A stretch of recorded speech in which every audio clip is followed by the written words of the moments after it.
This is Heather Greene, whiskey expert and author of Whiskey Distilled, a populist guide to the water of life. And thank you for continuing to join me on this journey to become a better consumer and whiskey expert. If you are new to this series, I definitely encourage you to back up and meet us back here later. We are now right in the middle of my book, actually. We're in the thick of it talking about distillation.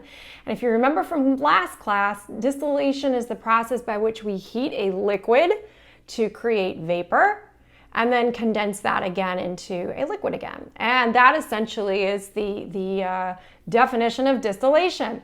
Now, alcohol will vaporize at about 173 degrees.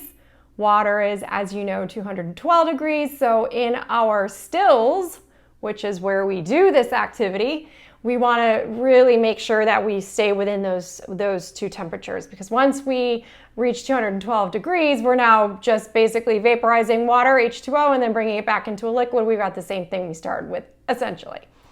So what kind of stills do we use? Today we're going to talk about a pot still. A pot still fundamentally hasn't changed for centuries, which I find really interesting. So if you were to pluck somebody out 300, 400 years ago and said, hey, go work the stills at our distillery, they very well may be able to figure that out.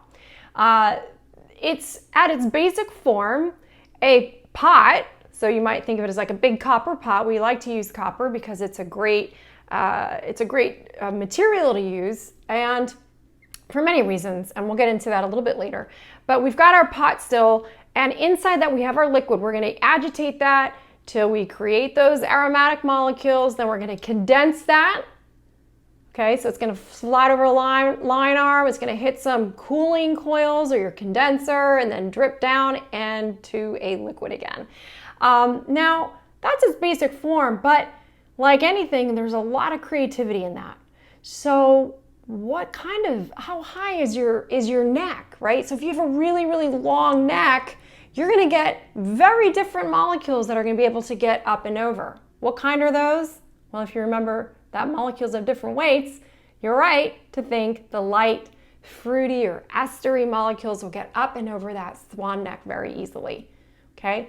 If, for example, you have a short, squatty type still, well, you're looking at a lot of those heavier molecules that are going to be able to get up and over. This might make more of a rich or robust style whiskey ultimately in your spirit.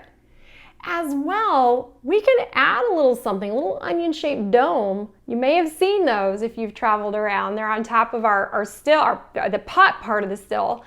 And that helps to encourage something called reflux. So that's when it drops back down again. And that reflux will keep those heavier molecules down.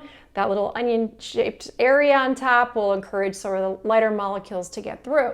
So there's a lot of really interesting elements in our basic form of a pot still that are going to help us create really beautiful flavors in our whiskey. And not only whiskey, actually. I'm going to say you're going to see a pot still through Mexico, all over Oaxaca and tequila making regions. You're going to see them all over America. You're getting bourbon distilleries, rye distilleries. You see them in Scotland. You see them in Japan. All over the world, you're going to see the type of still creating whiskey that we call the pot still.